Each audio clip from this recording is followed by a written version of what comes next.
Okay, well, welcome. Thank you guys for joining us. My name is Eric Moore, and I'm the founder and CEO of Educate California. Educate California is an organization that has worked with the Cal State system for many years, probably 15 years or so. And we have a curriculum that is called the Life Prep Academy. And the Life Prep Academy is going to be offered to all of the students that are participating in the Summer Algebra Institute. So all of your students actually have either received or will be receiving a login so that they can join and be able to have access to these resources. And you as parents, most importantly, will have access to these resources. So just to give you a little background on how we got here today, my name, once again, is Eric Moore. I founded the organization in 1998 because my son brought home one of those report cards. And when I mean one of those report cards, you know what I mean. It was really bad, and I couldn't believe it because he was a very sharp young man and very very smart, but he just wasn't very motivated. And we're trying to figure out in his teen years what was going on that was changing so dramatically for him. So one of the things that I learned at that time is I went to his school and I learned that at that time there were 2,300 students on the campus and only 3 counselors. And that immediately alarmed me. And so I had to figure out, what was going on. But I then learned that in the state of California at that time in 1998, the actual average of the student to counselor ratio was 945 students per counselor.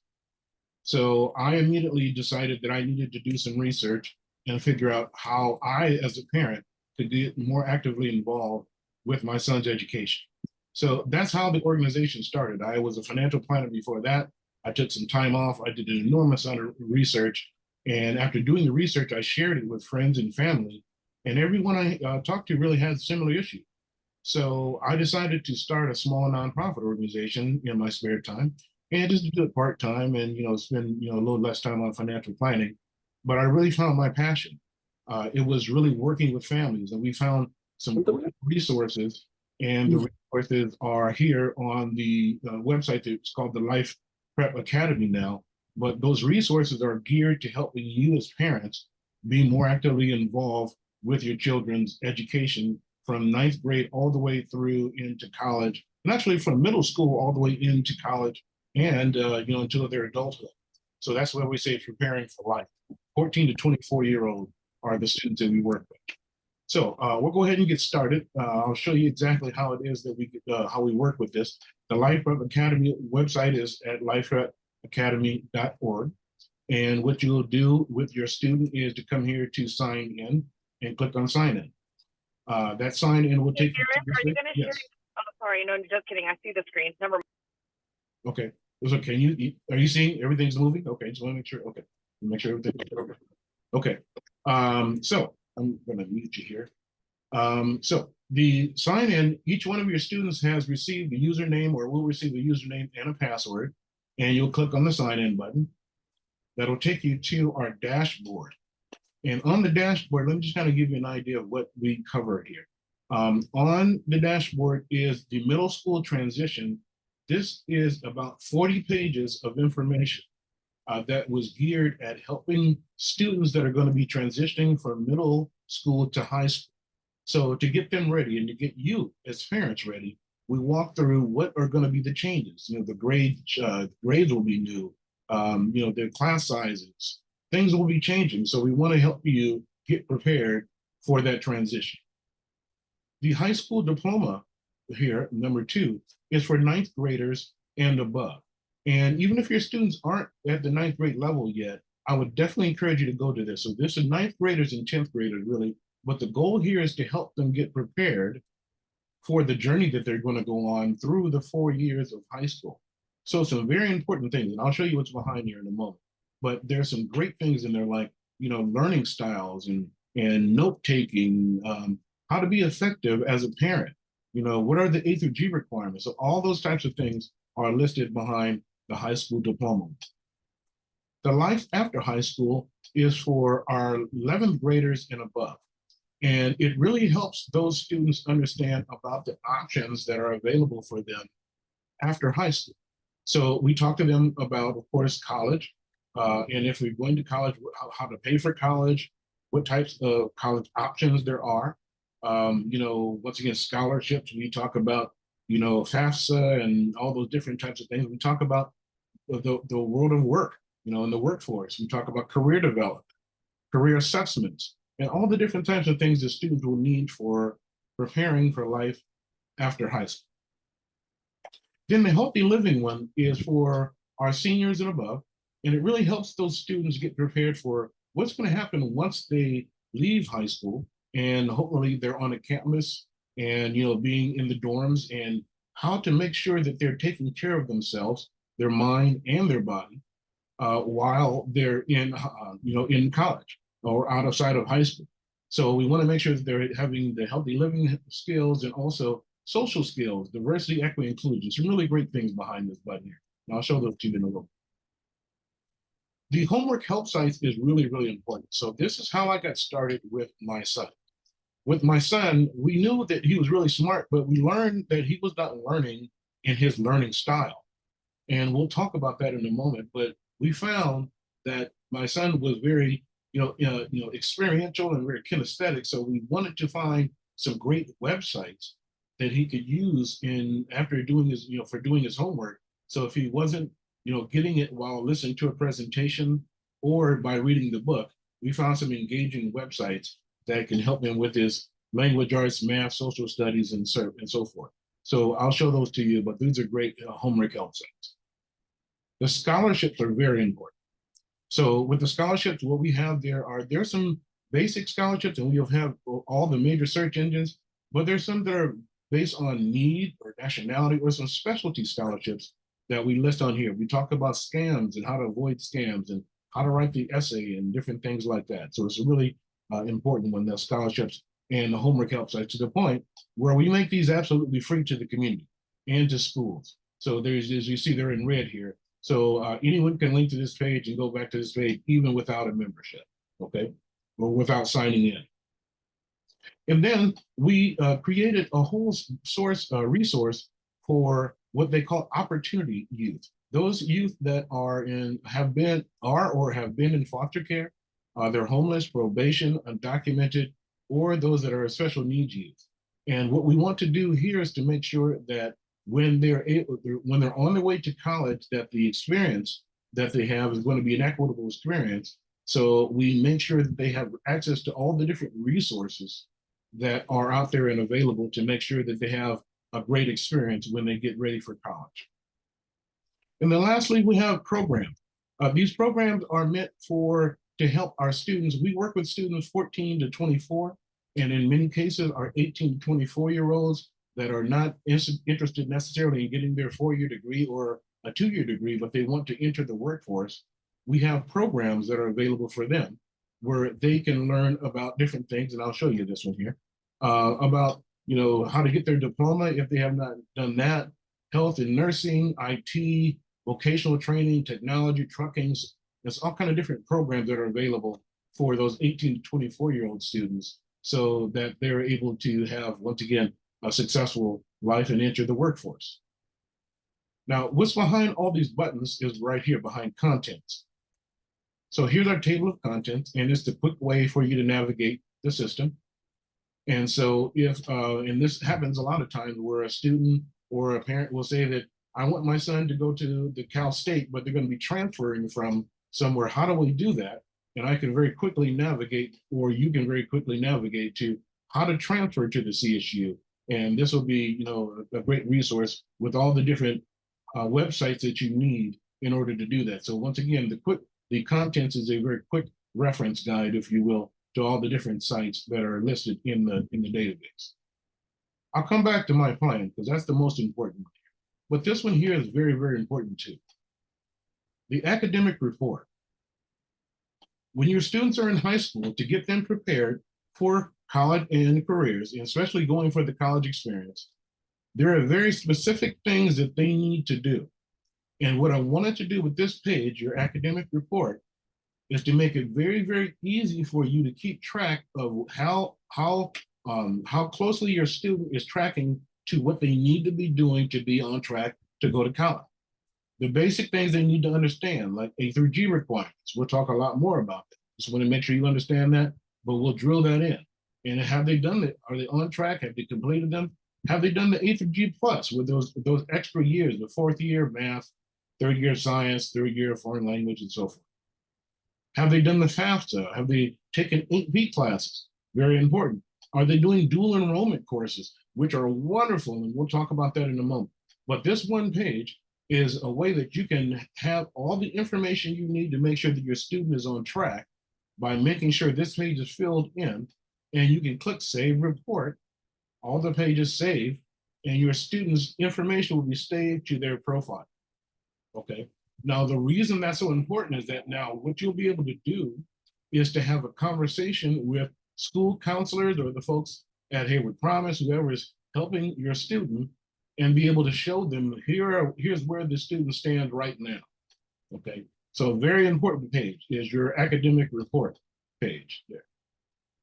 The videos is we're going to list this video, just like what we do is we are able to take, just like we're doing a video today, we will list the video on the website for you so you can go back and watch this again and share this with other parents that were not able to attend tonight. And then let's talk about this My Plan, and then we're going to go deep into the actual database itself. The My Plan is very, very important. What we want to do here is to make sure that the student has access,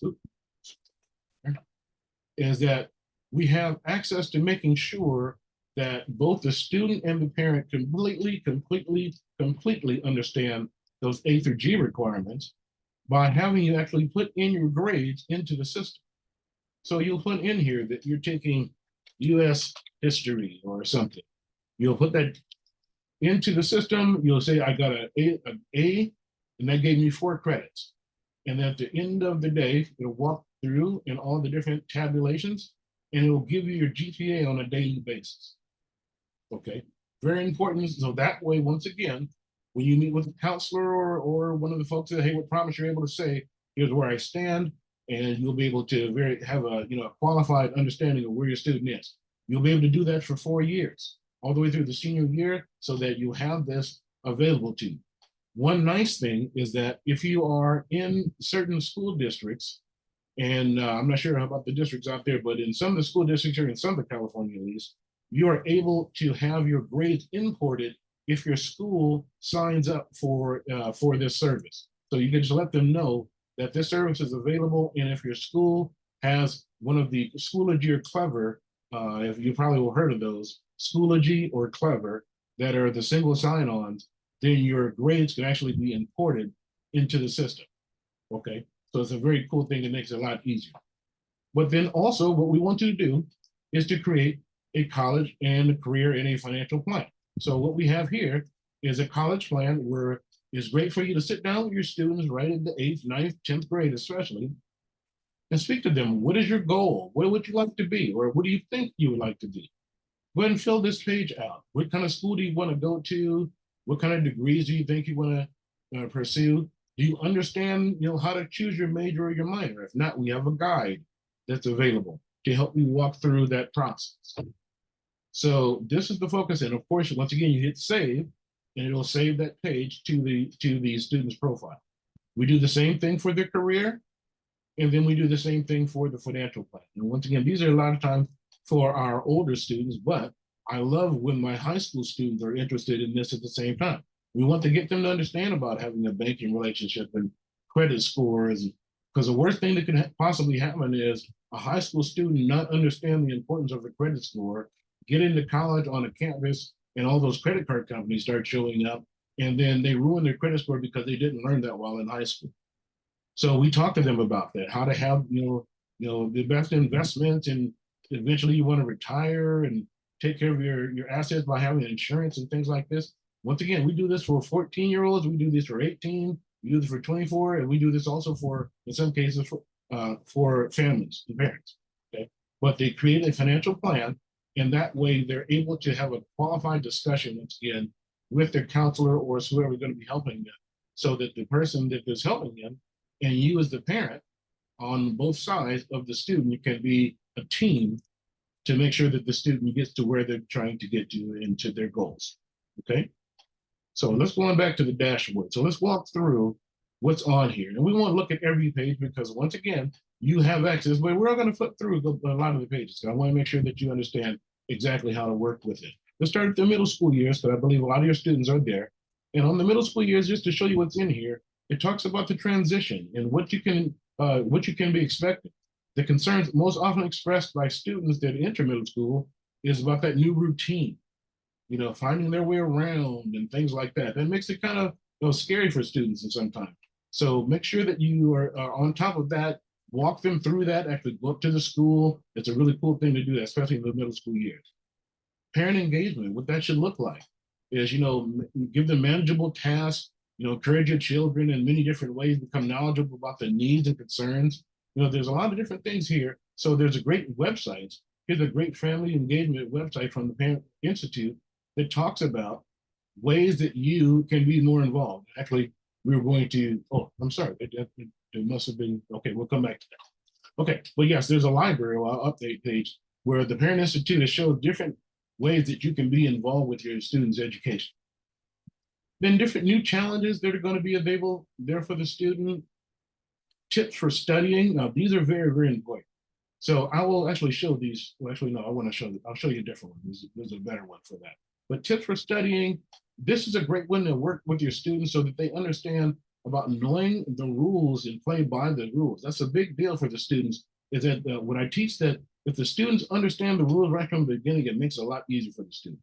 But get organized, do the hardest work first. But they're just some great tips to help the students. And talk to them about the learning style. Here, we'll talk about actually, I'll show you on another page, the learning styles. We also talk about the transition, the fact that they will have classes and credits and grades and so forth. So we want to make sure that the students understand it. Here's a great website for them to learn to calculate their GPA. So just giving, once again, some basic tips to get those students ready. The types of colleges that are available, and we'll walk through that too. The CSU, the UC, and the California State College, there's a lot of options that are available for the students. We just want to, once again, get them used to that. And then, of course, we talk to them in the early years about identifying a career path. But the reality is that in the middle school, we don't want the students to because they can't possibly know exactly what they want to do. But in some cases, I have found some students that really are leaning in a certain direction. I think I really like to be a doctor because I like health. But I've actually had some students that tell me, yeah, I come from a family of physicians or something like that, and that's really what I want to do. But we can at least put them on the point where they can have some resources like the Bureau of Labor and Statistics and these different resources, Road Trip Nation, where they can take a look at what are some of the options out there for them. Like I'll actually show you this one. This is a really cool one, the Bureau of Labor and Statistics. So this one here, it helps the students that just to kind of identify, what do I like to do? And so if a student says that, yes, I love healthcare, well, there are a lot of different options. And I actually had this happen to me when doing a course with some students in the class. And the student said that she wanted to be a doctor. And as I was scrolling down, I actually accidentally clicked on pharmacist. And when I clicked on pharmacist, I said, oh, I'm sorry, I went to the wrong one. And she said, well, wait a minute. Does that say like $136,000? I said, yeah, that's the average and the median pay. And she said, well, is that the same degree that you get when you become a doctor? And I said, yeah, pretty much, about the same number, but you have to do a lot of more residency and, you have to do a lot of different things like that. But she said, well, if I can get a professional degree and make that kind of money, that's kind of like what my family is making. I'd rather do something like that. And I said, well, that's funny. And we laughed about it in the class, but she was serious. She came from a family of doctors, but she didn't necessarily want to be a doctor because she didn't like the whole cutting thing. But she said, if I get the same kind of degree and that kind of level and so forth, then, my family would be happy with something like this. And it's still in the medical world. I said, yeah, exactly. So that's something that happens. I have the students go through this and just walk through it. If you like science, what are your options there? If you're a reader, what kind of options are available? But this is a great website to walk through with your students so that they have an idea of all the different things that are available for them and all the different types of options, or some of because these are just, a couple hundred different options. There are way more than this, but this is a great start. Okay, so let's go on back to the dashboard here. And we'll take a look at the high school diploma, because we're going to take a look at a few of these websites, because these are some really cool ones. Starting with at the beginning, with Amy Ha. The study habits. Very, very, very important that you work with your students, especially when they get to the high school area, on their study habits, because that's going to be a big, big deal. So I have a website here that's a great one that I encourage you to take a look at. It's called the Education Planner. And on here, you can talk about what kind of student are you, what are your learning styles, but this is a great tutorial right here. And I've done this with a lot of students myself. So what study habits can you improve? And so you start there, and it's asked 17 different questions, and the student goes through, and you and the student will sit there and say, so what are you already doing? Okay, well, I study every day. Yes, I already do that. Okay, so what? I have a quiet place in my home to study. Well, actually, no, I don't. Okay, I don't have a quiet place to study. That's something I probably should do. And you go through the whole thing, and it will give you a summary of what your study habits and where you can improve areas to make yourself more successful. Okay, so this is a really cool tool that I work with, use this with students all the time on their study habits to make sure that their study habits are good. Another thing that's just phenomenal is how to take notes. So what's happening is in some schools now, there are 5 or 6 different systems that are available. And this guy here is a video, it's a wonderful video where he talks about the different note-taking system. And we don't have to, well, actually, I guess we could take a quick listen to just a couple of them. But I want you to see just kind of this is kind of goes back to working with those kinesthetic students. I can talk to my student about how to take notes, or I can show him something like this. So why don't we take a quick look at this, and then we'll come on back and we'll finish up, just so you have an idea of some of the resources. What is the best system for taking notes in class? Well, luckily for you, I did the research, and it turns out that there are 5 different note-taking systems that are generally accepted to be pretty darn good. And of course, I will be representing these note-taking systems with Street Fighter characters, because why not?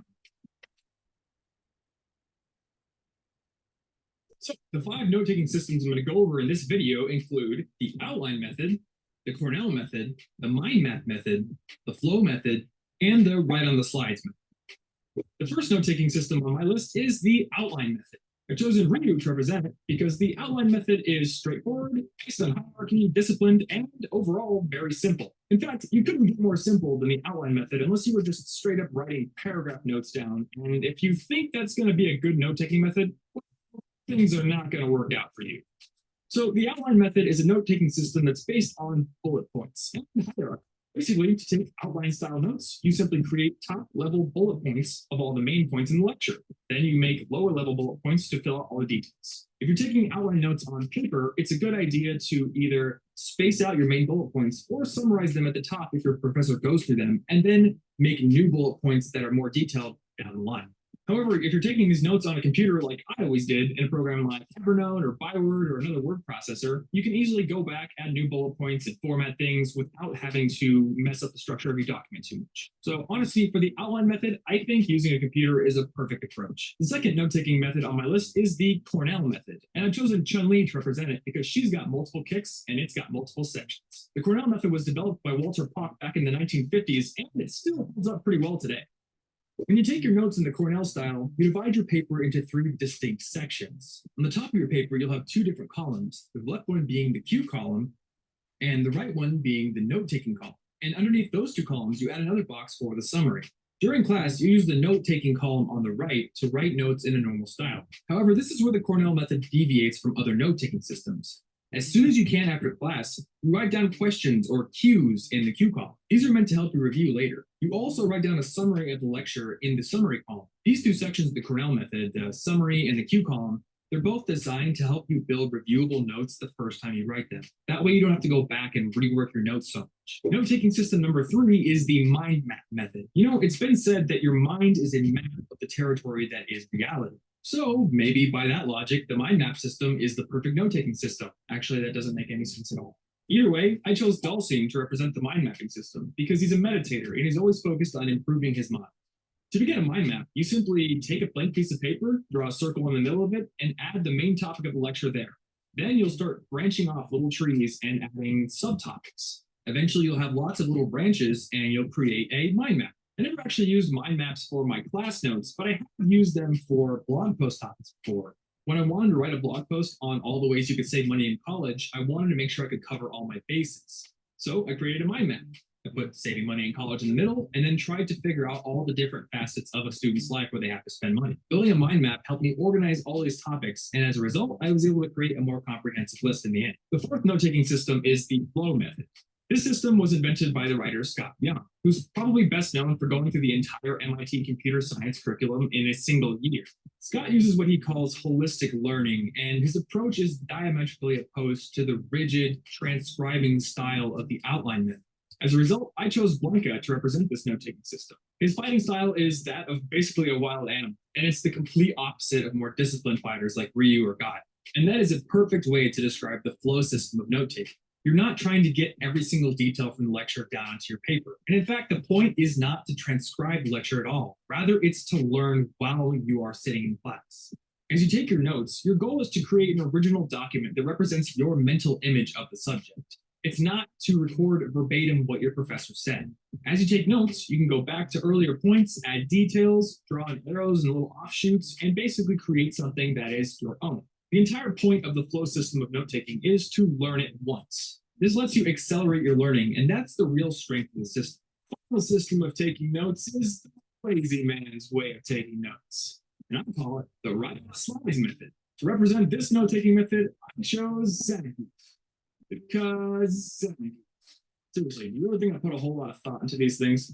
If your professor actually lets you download the lecture slides before class, then it can be pretty convenient to just go print them off the computer lab and write directly on them.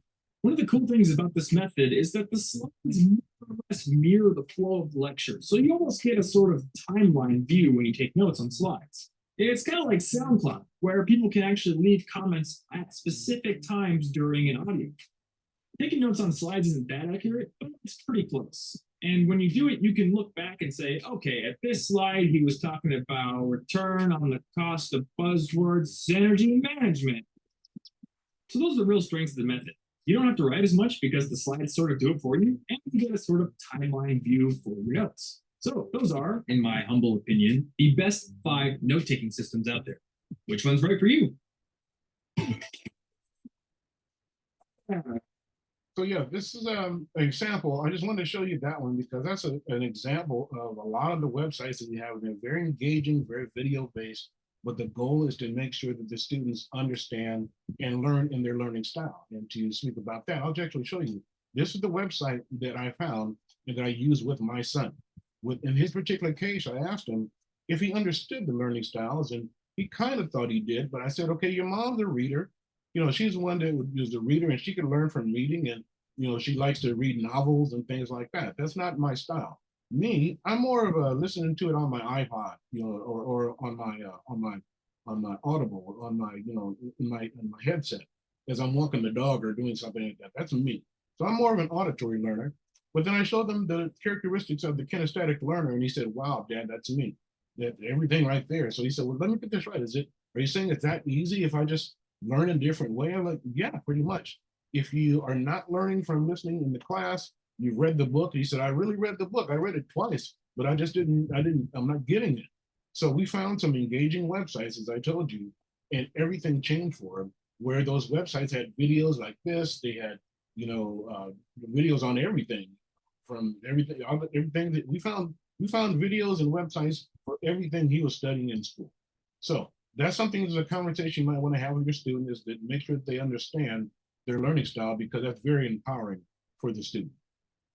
And then parent engagement levels, you know, understanding what is the parent's role. So we have a website that talks about that.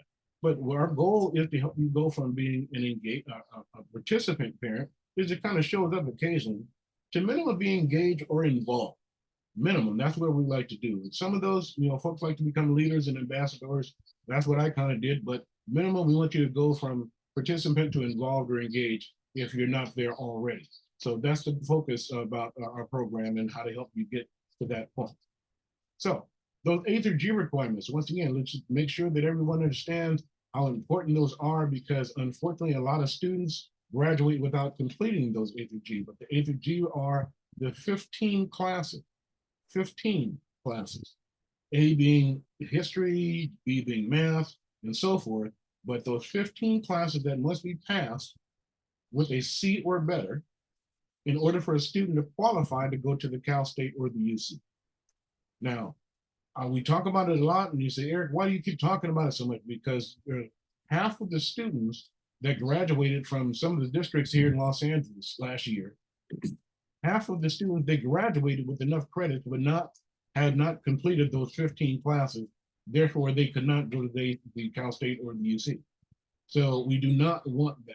So that's what we want to make sure that these students that are working so hard in school, that they're taking the right courses. And so we have the plan that's available, and here's a schematic where you can walk through, and you see there's 3 in red. Those are the A through G plus, as I like to say. So, once again, if your student's going to go to one of the more exclusive schools, you're going to need to make sure that they've done those extras. So instead of 15, you want 18 in this particular case. And it doesn't necessarily have to be in this particular order, but just make sure that you understand what they are. But it's little things like, taking different foreign languages. I've had students that, took Spanish in 1 year in the 10th grade, and then 11th grade, they took French, and not knowing that they had just disqualified themselves. Okay. So you need to understand that it has to be the same language. So make sure you understand that, and understand those A through G requirements, because they're very important. Dual enrollment. Oh man, I just love dual enrollment. I tell you, I have several students nowadays that are graduating from high school at the same time, and they've had they're achieving their associate degree. Very, very cool thing.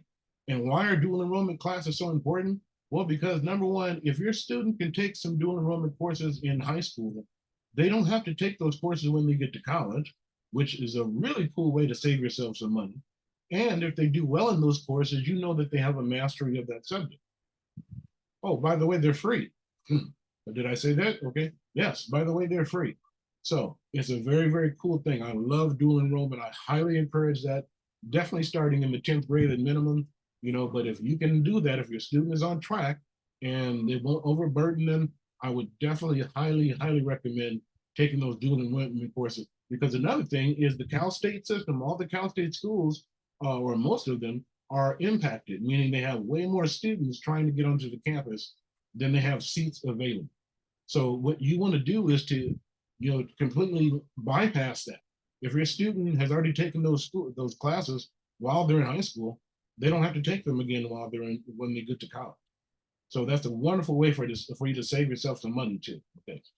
The AVID program, advanced placement, the AP test, that's how you get those 0.1s and 0.2s and things like that. So that's really cool there. Calculating your GPA.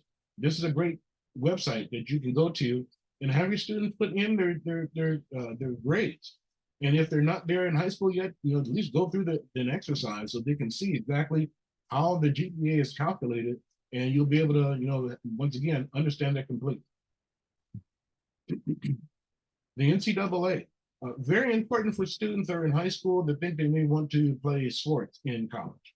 So this is where you learn about all the rules and so forth. So very, very important that you learn about the NCAA Eligibility Center.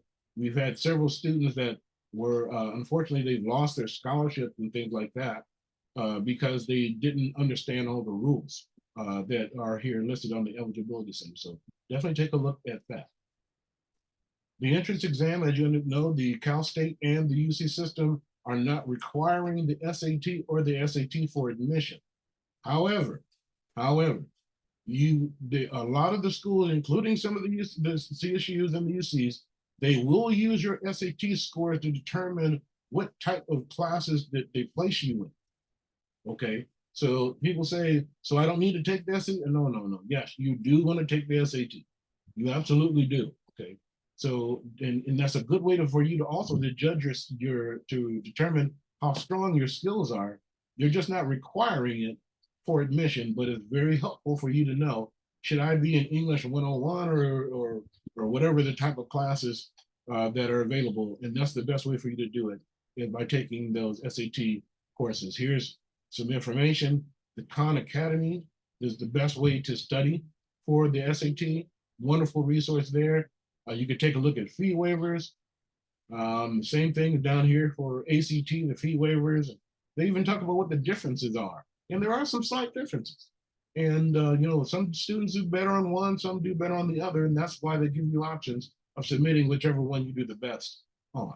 Okay, so I highly recommend that. Okay, well, no need to talk about that. We will talk about this, students with special needs. Now, I talk to a lot of students and families nowadays, and I'm not necessarily talking about, and the picture may be a little misleading, I'm not necessarily talking about someone who has a physical special need in some cases. A lot of times I work with students that have dyslexia or ADHD, autism. You know, I'm seeing it a lot, as a matter of fact, with the students that I work with. So I highly encourage you to understand this, parents. Please understand it. If you have a student that has one of those special needs, they need to be comfortable discussing that. And there are departments on every campus that they can possibly go to in California.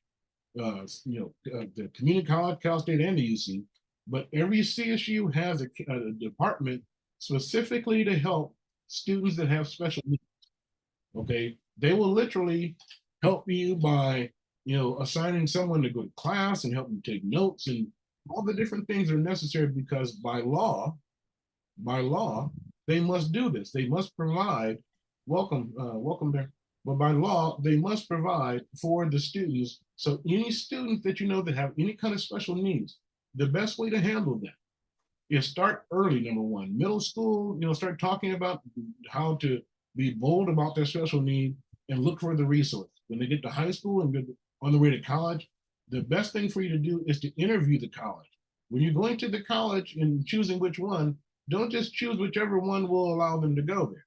Learn about what they have available for them and make sure that you as a parent, make sure that your student gets everything that they deserve from that school, whether they need a mentor or once again, someone to help them in classes or whatever the case may be, make sure that you advocate for your student, okay?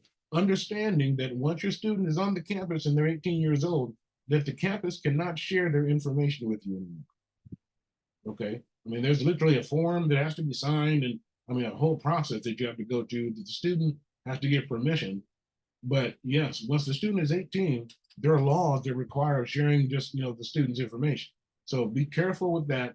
Understand, do as much as you possibly can before the student gets onto the campus. Okay, so let's keep going. And we're just gonna walk through. Planning, there's a whole planning calendar for the freshman year and the sophomore years on this one. Junior year, senior year, there's great information that will be a good checklist that you can walk through with your students. Financial aid resources. We want to make sure that you understand about how to get the money for college. That's the main reason that most people say that they're not going to college or they don't go to college is they think it's not affordable. The Cal State is extremely, extremely affordable. And okay, I see something in the chat here. Yes, extremely affordable. And I want to make sure that you absolutely understand how important that is, that you understand how to get the money for college, because that's the best way for you to make sure that the students spend little coming out of their own pocket. Thank you, Junior, for coming. Okay. Federal grants and loans. And we talk about the California grants that are available. One I will talk about that I always love to talk about is this one here called the Chafee Grant. The Chafee Grant is for students that have been in foster care. Okay.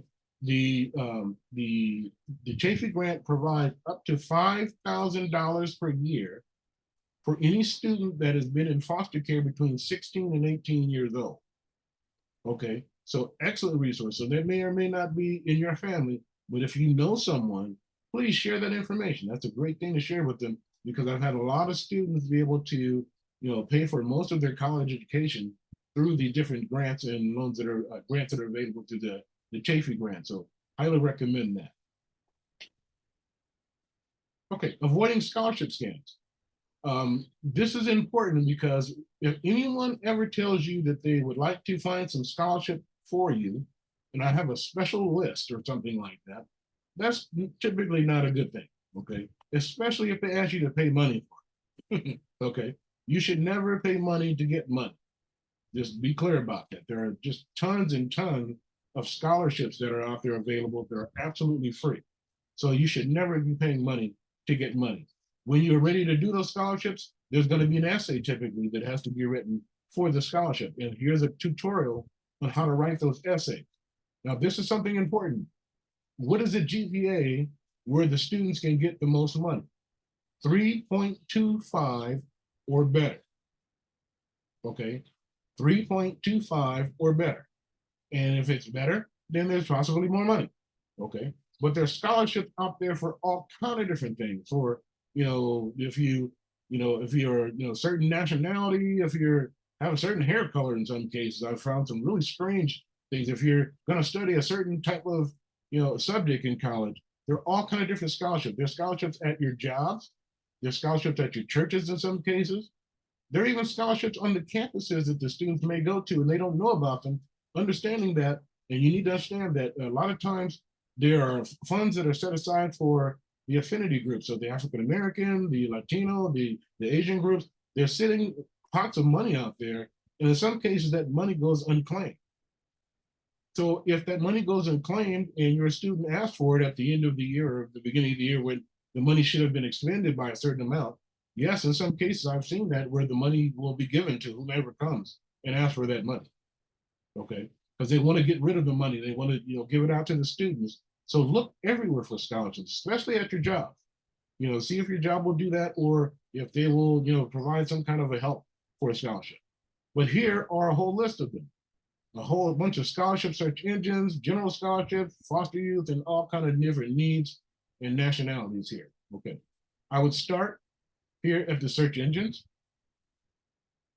And you can start looking for scholarship. I would say 11th grade probably is the best place to start really looking at the time to look at them. But be careful. You do not want to sign up for the big three. Okay, Big Future, CAFEX, and FastWeb. You do not want to sign up for all three of them. Just one is enough because they have the similar scholarships and they'll put you on a routine where they'll send them to you constantly every week or every day or whatever you choose. Okay, so that's really cool. One other thing I'll definitely say, if you are veterans or there are veterans in the family, military.com, excellent resource for children of veterans. And there's one more down here called the U.S. Veterans Magazine. Once again, your family, if you're a veteran, your family can qualify for all kind of wonderful scholarships. So take advantage of those scholarships. Some great resources there right on that page, on the scholarships page here. Okay. Okay, we'll keep going. We actually talk about keys to managing your money. We're going to go a little faster because we're getting to the end of our session here. Finding your path, and I just want to walk you through how to help your student find the right college. And the best way for your student to find the right college to fit their needs, the best way is to go on as many college tours as possible.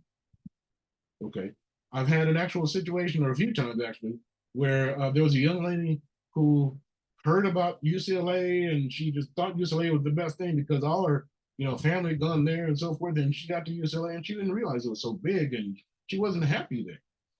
So she decided to look at some of the other schools. She looked at the Cal States and private schools and so forth, and she found a smaller school that was really cool for her, that really actually kind of tailored to what she was trying to study. And so the big deal is to don't just choose a campus because it sounds like a good campus. Okay, check them out, go and visit them and really get a chance. While you're there, as a matter of fact, ask as many questions as you can. And we have this whole list of questions that you can ask while you're on the campus. You want to make sure, is this the right campus for me? So have your student do this. I actually have had parents that said they've sent their student by themselves, which is a good thing to do when the student's going to go to visit campuses sometime, not necessarily being with them, as a parent. If they go with their older friend or a group of friends or something like that, or set it up with the campus that your student's going to come by and set them up with a tour, give them a few dollars and let them spend some time on the campus. Really, really cool thing to do, and have them ask these questions, then come back and ask, you can ask them, what are the answers to the questions? Listen, give them an assignment, if you will, while they're going on a campus tour by themselves. So that's been very effective for a few families that I've talked to. So great resource there. Okay, let's see, we'll keep going. tips for getting into college, the colleges that are there. Once again, the UC, the CSU, the community colleges. We have down here also the historically Black colleges, the common applications, so you can apply to the colleges. We have Hispanic colleges, Jesuit colleges, tribal colleges. But once again, we love for you to come to the Cal State because it's very affordable. But once again, there are a lot of options out there for the students for his college. The community college system has 115 campuses. It's excellent for students that some people ask me, should my son or daughter go directly to the first 4-year or start at the 2-year system? And I say, well, it depends. If your student knows exactly what they want to do, they have the funding available, and they are, dedicated to going through and doing everything they need to do and so forth, and they have the grades, and yes, go straight to the 4-year. However, if they don't know exactly what they want to do and they want to take some time and figure that out, what better option would there be than saving tens of thousands of dollars on a community college and then transferring to the Cal State? Okay, so I highly recommend that to a lot of families. Once again, it doesn't matter where you start, it matters when you end up. So I know some friends actually that have their several doctoral degrees that started at the California Community College system and then transferred and transferred and transferred and so forth. So once again, excellent way to save yourself some money and give your student time to figure out exactly what they want to do. If they are going to transfer, here's that page, talks about the transferring. The Assist website is the best resource to help the students get prepared to do a transfer to the Cal State or to any other schools. Then we talk about the Cal State and the Cal State Apply, and there's some new things right here now. So it used to be the SAT and the grades. Now, the admission requirements are what they call multi-factor admission requirements. So they look at the courses that they took and all the different things like that, but they have their own way now of calculating exactly how the students qualify for the Cal State system. It's all right here on the page. The UC system, we have independent colleges, studying abroad, apprenticeships, all kind of wonderful different things. And then for those students that are going to, options, maybe like the military, we have information for them too. Career planning. So once again, we want to make sure the students understand how to choose their career, tools for the first job, how to write your resumes. And as you can see, I'm kind of speeding up a little bit. Preparing for the interview. Oh, one thing I will talk about is on this page here, the checklist. One thing that's very important is to keep calm with the interviews, whether it's an interview for a job or for the college. Make sure that the students understand that they will look at their social media pages. They will look at their social media pages. Very important for the students to understand that. Make sure that there's nothing on it that they would not want to have on, pretty much for the public to see. And also to have 2 emails. If they have an email that does not have their first and last name in it, then they need to have a professional email in addition to their fun email. And those are the 2 things that I've had a lot of colleges and employers talk about. Make sure the students understand how important social media is and having a professional email.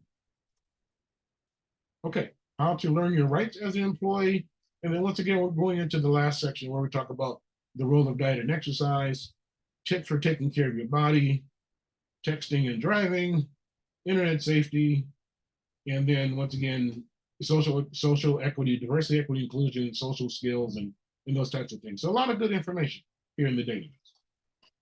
Lastly, we have a few minutes left. I will show you the homework help sites. And these are very cool. The 25 most used ones are the 25 favorites right here on the front page. Cool things like for the young kids, age calculators and big cats and Bill Nye. Research and writing for the high school students to make sure that they understand how to write a research paper. This is that What Do You Like, the one I showed you about the careers. And just some cool things. The World Fact Book, everything you want to know about every country in the world. Great women in history, history of money, the history of holidays. How many animals are there? Very cool thing, okay? So there are really some nice websites that are available for these students for them just to understand just the basics. Plagiarism, they're very important if they're going to go to college, that they understand how important that is. Puzzle Maker, this is really cool for parents can actually create puzzles for their students, math puzzles, the crisscross puzzles, and all kind of different word searches and all kind of different things. But there's really cool things. I love to show the U.S. population clock so the students understand how many people there are in the whole world now. 336 million here in the U.S. and 8 billion in the world, with China being the leader with 1.4 billion. So yeah, I like to show things like this. So it gives the students a very engaging way to learn, but there's some really cool stuff. And at the top, you'll see that there are different options. We have language arts, math, research, science, and social studies, and especially the social studies one, which is very cool, the history of all the cultures, African-American, Latino, Native American, Asian, all the different cultures. They're all in there. So if you want to do a Black history report or any kind of history report, that's your source. Just 10, 20 different websites on here to do those types of things. So really, really cool websites that are available for students to do their homework. We saw the scholarships, and I'll just show you lastly, for the foster, homeless, probation, and undocumented, I'll just show you for the foster youth, the way each one of those topics start off is with their rights. What are your rights going into college so that the students understand what their rights are and they're able to empower themselves with that. So we start with that. And then most of the colleges have different programs available to help these students. So if you're a foster student, like, and you want to go to Cal State Dominguez, they have a whole group of foster students that are part of what they call the Guardian Scholar. And it's a group of students, they get together and it's an affinity group. They help each other out. They go to class together. They talk about the resources and what their needs are and so forth, but it's specifically to help foster youth. And in the cases of the campuses, they have the same thing for homeless youth or undocumented youth or whatever the case. All of them have different resources that are available. So these are different resources available. Cal grants, Chafee grant, the ombudsman, which is the person that helps them with any kind of resources and all kind of phone numbers for those that have been in foster youth care and health care and so forth. And then once again, it starts brand new with homeless and undocumented and so forth. And that actually is it. We are right at the end of it. Once you guys come on off of mute and tell me, is this good information to have? Is this helpful information? First off, that's what I really like. Can anyone come off? Anyone there?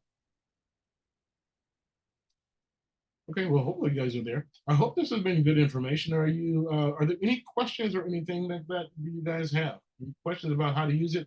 Have you received your logins? Okay, so I say thank you. Okay, you're very, very welcome.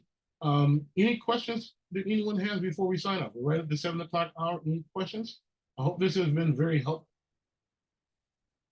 All righty. Okay, so yes, go ahead. Yeah, thank you so much. It was very interesting information. I when I logged in, you guys had already started. So is there going to be the recorded version that is going to be emailed to us? Yes, what we're going to do is it actually will be on the website. So what will happen is when you log in, it'll be listed under your video section right here. Okay, so you will be able to log in with your student's password and the username, click on videos, and it will actually show your video. It'll bring this video up so you can watch it again. Yes. Perfect. Thank you so much. You're very welcome. Any other questions before we go? All righty, wonderful. So once again, Junior said that she will be sending out the different passwords and email on Friday for the login. And if you have any questions or any issues, please feel free to reach out to me. I'm always there to help you. And I appreciate you so much. Oh, you'll have a full 1 year. You'll have a 1 year membership for the system, so you can use it for a full year. If you decide that you just want to get it forever, you can just go to the main page, and the cost is $49.95 for one time. Okay, so you could have this for the next 10, 15 years, depending on how often you want to use it. But you can have access to this forever by a one-time payment if you decide that you want to go after the full 1 year that is donated through the Cal State system. Okay. So once again, thank you guys so much. And if there are no other questions, I appreciate you. We'll go ahead and sign off for now, and we'll conclude. Thank you guys for being here for me. Thank you so much.